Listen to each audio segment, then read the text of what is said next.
Welcome back to Cards and Comics, guys. Today I have a really special box break for you guys.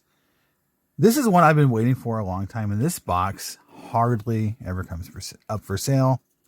It's 1997 limited, Donruss Limited baseball. Now, look at this. I mean, just look at the box. I mean, I've never seen anything like it. It's like shaped like a diamond. I don't really even know how to open it. It's so bizarre. Now, what's cool about this box? Well, this has got the limited exposure set. Okay. And that set is confusing to some folks. Sometimes it's confusing to me. But there is some information about the set here on the side of this panel. And it does say on the side here that the limited exposure parallel, of which only 40 sets can be made. Okay. Now, it doesn't say which set is numbered to 40 or has only 40 cards made. It's a very common thought. It's the Star Factor set. So the Donruss Limited Star Factors wore the insert and the limited exposure, which is like the refractor version of this set, was limited to 40 cards. Now, this is basically, there's 4 subsets here. There is the way it works. They're basically a chrome or a finest type knockoff. And yeah, we'll get into it. I mean, this is going to be interesting. Hopefully it, is fun. I've never opened this box before. I've never seen a box this ever opened before. And yeah, this is going to be a journey. I don't know really how to even open this box. It's so bizarre. There's no instructions on it. Can you imagine, like, back in 1997, people getting this box in and just trying to figure out how to open it? Right off the bat, it's very sticky. And you can kind of hear my finger sticking to it. The cellophane's a little sticky. So it's stored probably not in the most dry climate. This is probably a box that probably saw a few flea markets back in the day. This set's so bizarre in terms of its rank. That limited exposure set is very expensive for like the Griffey and the Star Factor limited exposures. People do like that set, but the counterparts and then the unlimited. The unlimited is also supposed to be very rare as well. I think I did some calculations based on the math and based on just how many boxes were to be produced. You get the 11. It says like you can make 1,100 sets and 40 Star Factors. I think there's about 100 of the unlimited cards that were produced as exposure. So, all right, now we're getting into the box, which looks like that. I have no clue how this is supposed to have worked. Okay, you take the top off. It just sits on top like that. Really bizarre. Whew, this is... And then the packs are in here like that. So we'll take those out. And there is a number. And there is the empty box. It looks like a sailor's hat. You could put it on, for people who know Steak and Shake, look like one of those Steak and Shake hats you would get. Really weird. I'd like to buy another box of this at some point and just not open it and just have it on my shelf because it's such a cool looking box. So a lot of packs. 1, 2, 3, 4, 5, 6. Wow, it's a lot of packs. So let's see here. I thought it was 24 packs. Let's see what it says on the box. 24 packs. All right, so we got the 24 packs here. We're going to open them up. Pack 1 is a little, it looks like a little bit of crammed in there, in the box to make it fit in that little space I was showing you. All right, so here we go. Now, I don't think these will stick together because they don't have the same type of chromium design as finest, but we'll go through here. They're very thin cards, and that's what I remember about them as a kid when I actually bought some of these cards. Not from opening packs, but just like getting them as a kid. And remember, they were very thin. So the counterparts are the most easy to get. And there you go. They don't have protectors on them. And so the one thing that I didn't like about the set as a kid was you have a double-sided card. And most of these cards are double-sided with 2 players on them. And you have one side which has that cool finest refractor. Then you get just a basic bag. And I feel like if they were double-sided, finest cards, this set would have been really cool. And to do a double-sided refractor would have been even more amazing, but they didn't do that. So anyway, Will Clark.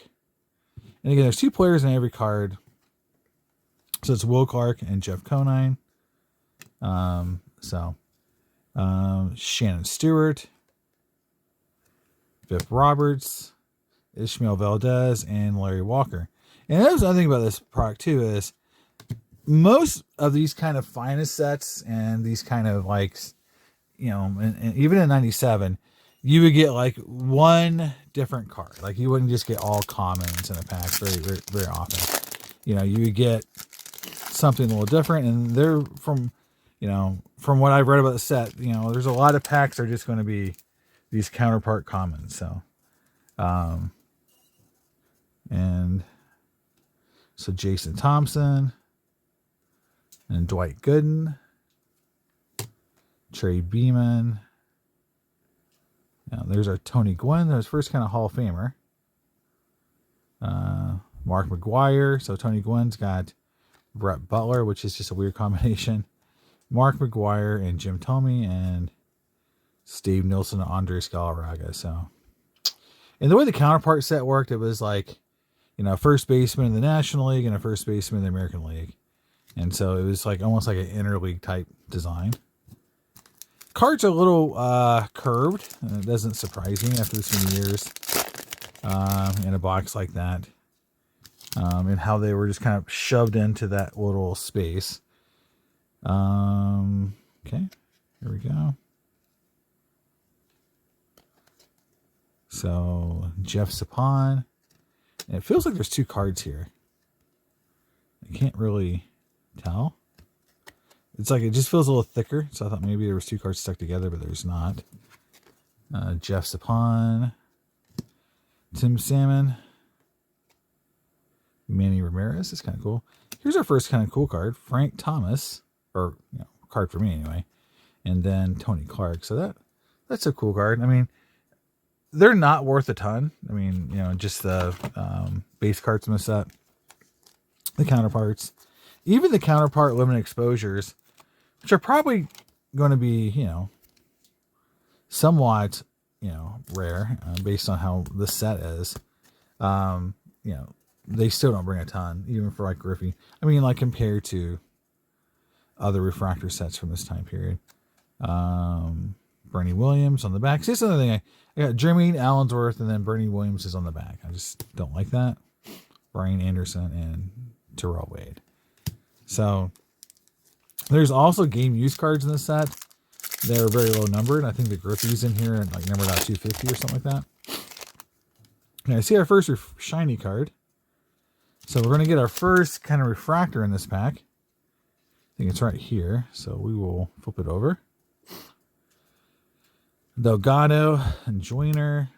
Kendall, which is always a favorite player of mine. Charles Johnson. Chipper Jones, which is a good one. And Robin Ventura. Pokey Reese, and then our refractor is Dennis Reyes and Jimmy Key. And that's the cool thing about these limited exposure cards. Again, I was saying how the base cards have a base back. If you get the limited exposure, you do get a double-sided refractor versus a single-sided base card. So I do like how the counterparts have that double-sided refractor look to them. It's just a very classy looking insert. And honestly, if this set wasn't so confusing, if they would have numbered the star factors, if they'd have done a little bit more, like made these double-sided and been a little bit more easy to understand on the print runs, I think this set would have been a big hit. Honestly, I think this set could have been a big hit. It's just kind of got lost in that time period.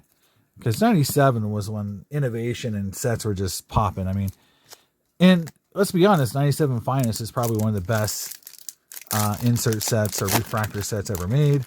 It obviously took a lot of the thunder away from a set like this, because if you just compare them, I mean, there is no comparison between the Star Factor is cool, but you know, that embossed refractor from Finest was a killer. That was probably one of the best insert sets ever made. So here is our first double team. So this is like the second easiest card to get. So again, it's the same concept. Nothing that's really weird. It's the same concept. It's again 2 players on the same team. So instead of 1 player in each league, now you got 2 players on the same team.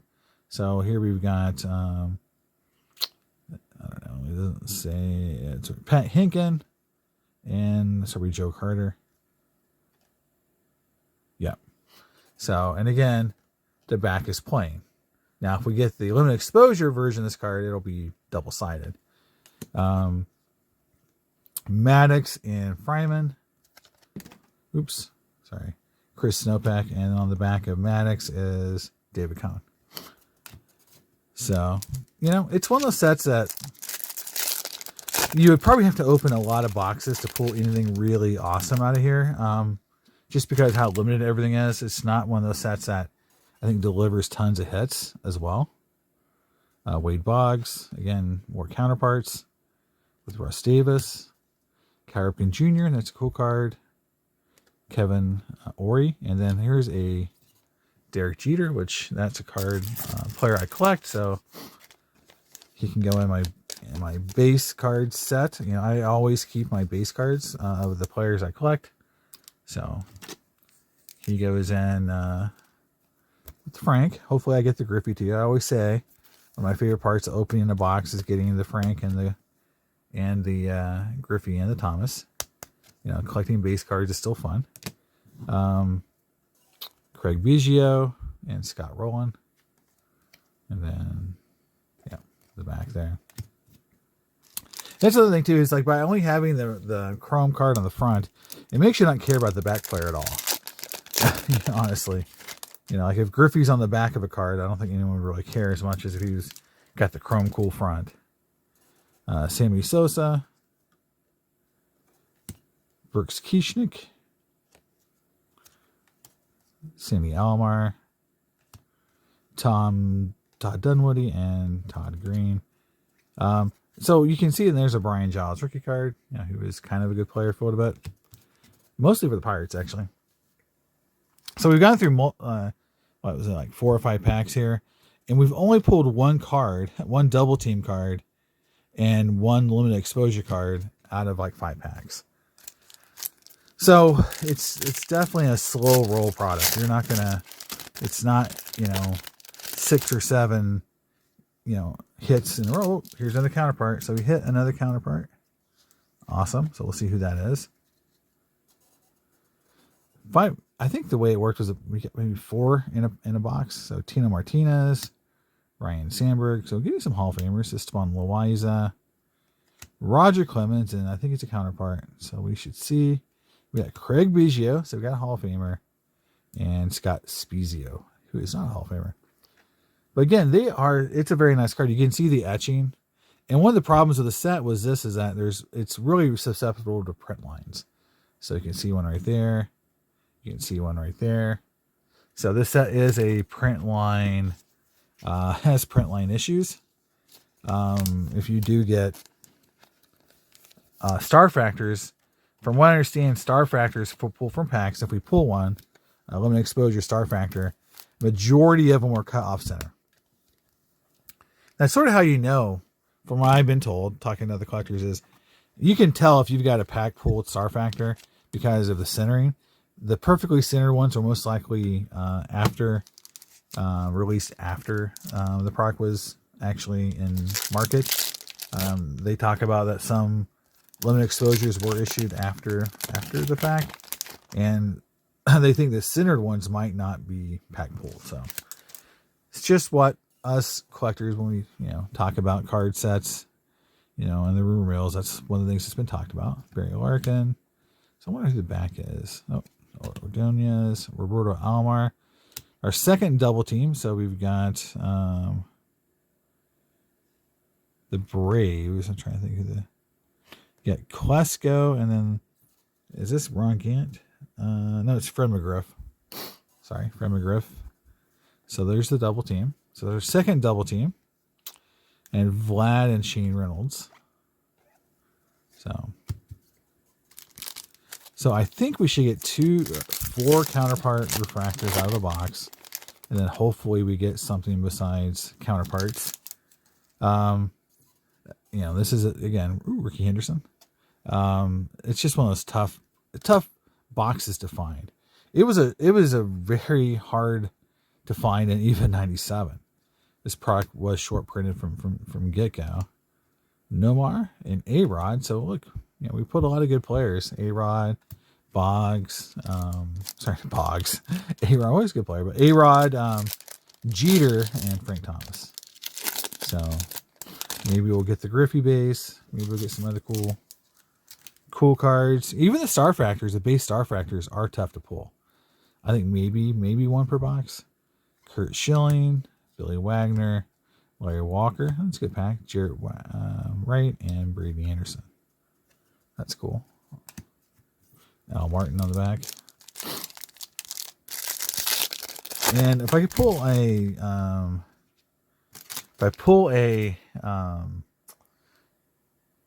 memorabilia card, I'd probably be able to tell from the pack because it'll probably be thicker. All right, Pokey Reese. I think it's the second Pokey Reese we pulled. So we get the doubles. Kenny Lofton, Mark McGuire, and Jim Thome. I think they were back to back in the pack we pulled. So again, Collation here and Jeff Bagwell. So again, another base pack. It's 24 packs, so it is one of those. This could have been like an 18-pack type deal. Honestly, 24 packs, definitely a little bit more boring. Will Clark, Dennis Reyes, and then we got Pirates. All right, got Al Martin, and then on the back we've got Jason Kendall. So, yeah, cool card. I mean, as a Pirate collector, that's fun. Value-wise, not so much. Eric Young and Dimitri Young, 2 Youngs. Yeah, it's Donruss and Leaf were definitely not afraid to make complicated, odd sets, and even Topps got into it. Think about 99 Finest. When 99 Finest came out, there is so much stuff in 99 Finest. It is a lot of stuff going on in 99 Finest. There's refractors everywhere in that product. Albert Bell, Matt Williams. It almost feels like we missed a card or something. Like, I don't know.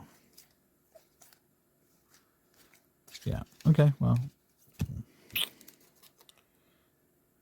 So, it's only 5 cards. Okay. Well. So definitely a interesting pack to open too. They open so easily. Like, opening these old Finest packs, a lot of times they're like almost disintegrated to the point where they just stick to the card, and not these cards. So, well, hello there. There's our Ken Griffey Jr. That's a sweet card. And it's not worth anything, but it's like a $2 card, but still, it's cool to pull the Griffey. So we pulled all the base cards that we would want to pull, for me anyway, out of this box. Griffey, Jeter, and Thomas. So fun. No Star Factors. I think it's it's stated, I think the Star Factor base cards are limited to only 1,100 cards per, based on the number of information on the box. We hit another counterpart exposure, so we'll see that here in a minute. Kenny Lofton, and it's a Brave. Here we go. Chipper Jones. There we go. Hall of Famer, and on the back, Robin Ventura. Just a pretty darn good counterpart. Limited exposure. I like that one. Yeah, even these cards are tough to get in PSA 10. So it's a fun product. I mean, it's expensive if you can find it. Honestly, it is because it's just so rare. Like I said, if I got another box of this, I don't know if I'd open it. I mean, the box is so cool looking. I just may want to put it on my shelf, just to have a cool looking box. So 3 counterparts. All right. And we pulled a base Griffey. So that's probably the best pack of the box. Get the base Griffey. Okay. Justin Thompson. Trey Beeman. Andrew Jones. Bartolo. And that's close to Bartolo's rookie card. And Steve Finley. I don't know if it's 97. I think it kind of is. 97 is his rookie card. Bartolo's one of those guys too. Like, he kind of has a little bit of a case for Hall of Fame. All right, guys, we hit a memorabilia card. Wow. All right, let me stick that on the bottom. We hit a memorabilia card. That's pretty cool. Because I'm pretty sure you don't get one of those box. Ryan Klesko, Hollinsworth, Just Japan, Tim Salmon. Let's see who we got. Who do we have? We've got Vladimir? No, Raul Mondesi. So, Fabric of the Game. All right. Numbered out of 1,000. So, yeah. So, I guess this isn't... this is a card that just has sort of like a feel. So, it's not really game use. Sorry about that. I get confused in the set because it says Fabric of the Game. But it just feels like it's got kind of like a, see that little pattern on it. It is numbered out of 1,000, so it is short printed. It is numbered, but it's Raul Mondesi. Not going to bring a ton, honestly. It's just a cool, it's a cool card to pull. There's Griffey cards in here. So, yeah. I always forget the set really is not game used. It just kind of has the look of a game used card. It's, even back then, they were kind of cheating on these kind of sets. Topps did the same thing. They make cards look like they were leather, and they really weren't. So it's not a unique Donruss issue, but it's just kind of annoying when you get a card like that and you think, oh, it's going to be game used. Oh, it's just faux material, fake material. So that started all the way back here, where they're just kind of saying, oh, well, it's hard to put these kind of cards in packs, so we're just going to give you a fake one. Give you a fake kind of card. Back to Chipper Jones. So a lot of Chipper Jones and Pokey Reese. Juan Guzman, Tony Gwynn, and Mark McGuire again. So I think that's our third McGuire. A lot of doubles. So we'll see if we can hit our fourth counterpart. And can we get a star factor? 2 Dennis Reyes cards back to back. That's beautiful. Way to go. Henry Rodriguez, Sandy Alomar, and Todd Dunwoody. Down to like 5 packs, guys. Oof. We've gone through this pretty fast. Yeah. I think this is a... Oh. Okay, we got another counterpart. So it looks like we're going to hit our 4 counterparts, which is good. Not getting shorted there. Got Tino Martinez, Ryan Sandberg, Ivan Rodriguez. I think it's the first time we've seen Ivan. Curtis Goodwin. And we got Ken Caminiti on the front. And then who is on the back here? Joe Randa. Oh, it's a pirate, but all right, well, that wasn't as good as some of our other ones, honestly, but what are you going to do? This is luck of the draw here. But yeah, that is, as a pirate guy, okay, it's cool, but I still would have preferred to get someone a little bit better than that, honestly. But here we go. So 4th counterpart. So I think that's it for them. So, I mean, if I was going to guess, this might be a dead. All right. I think the best thing we're going to get next is either a counterpart or a star factor, just a base star factor. That's like what you would expect out of the box like this, like a counterpart, not a counterpart, but unlimited, and then maybe a star factor. So, because anything outside of that is going to be mathematically tough. We'll see if we can pull something more base-like. Joe Carter, Juan Gonzalez, Jarrett Wright, Grady and Javi. So that was a dud pack. Yeah, I mean, this is a tough product. I mean, let's not beat around the bush. Like, you know, you're going to need to open quite a few boxes to get something really cool out of something like this. Canseco, Sanders, Rowland, Mabry, and there's Barry Bonds. It's a cool card. Quentin McCracken's on the back about Bonds. That's kind of a funny counterpart to Mr. Bonds. So we'll put him in a sleeve. Yeah, I mean, this is, I think, the challenge of these kind of boxes is, and it goes to the whole fact, 90s products aren't playing games on rarity. You know, you don't get a participation trophy on 97 boxes. You get smoked. All right, we got something else here. It is flipped over. It looks like it's something different. So we'll see what it is. So Almar, Dunwoody, Erstad, Joe Carter. And we got our Star Factor, Gary Sheffield base. So there you go. And the funny thing about it is I have this in a limited exposure. Just happen to have, I have one limited exposure Star Factor, and it is Gary Sheffield. I'm kind of a type collector on 90s cards. I like to have the cool insert sets, you know, like I want a 24 karat gold for Brilliance, just to have one. And I have a limited exposure Star Factor Gary Sheffield. So it's kind of cool to pull the Star Factor base just to have it. And again, according to, you know, the print runs here, that card might be, out of 1,100, maybe. You know, it says you can only do 1,100 base sets. So, you know, maybe not completely low print, but, whoop, sorry. I always hit the camera every break. Sorry about that. Last pack, and it's kind of mean because this is the last pack. So it's kind of shoved in there. Last pack, maybe get some last pack magic. Hopefully something shinies in here. We'll look on the side.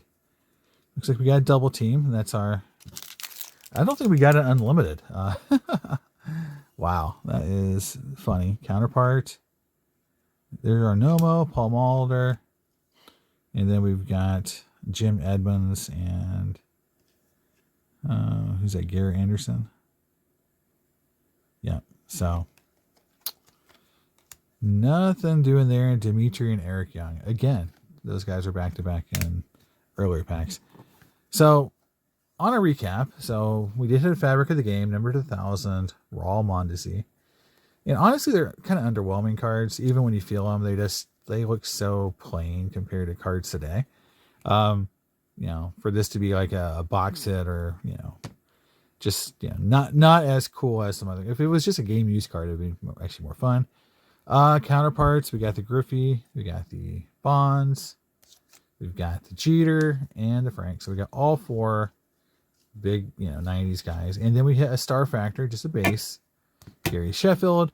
And then our counterparts, we got Biggio, exposures, limit exposures, and Scott Spezio,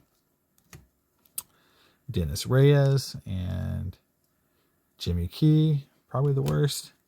Best is probably this one, Chipper Jones and Robin Ventura. And contender for the worst is also King Caminiti and Joe Randa.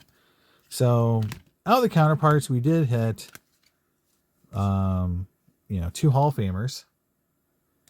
And so that's kind of cool. But yeah, I mean, I think typical box. If I was just going to say, for anyone wanting to open this product, if you can find it, this is going to be very typical. You're going to get 4 counterpart exposures, a Star Factor or an Unlimited, maybe one of each, and a bunch of counterparts and some double teams. And that's it. So not a ton of hits in this product. It was a rough product to open even back in 97. So you can see why some of these cards sell for so much money, because you have to open multiple boxes to pull them. You know, you probably have to open 20 boxes to get a Star Factor limited exposure. I think that's what I calculated out to be, around 20 boxes. So it's hard to get some of the big hits in here. That's why they're worth so much money, guys.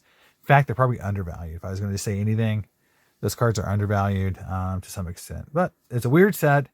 It was at a time when everything was just kind of going crazy in the hobby, so it kind of got overlooked. But it was a lot of fun. Hope you guys enjoyed it, and I'll see you next time on Cards and Comics. Bye.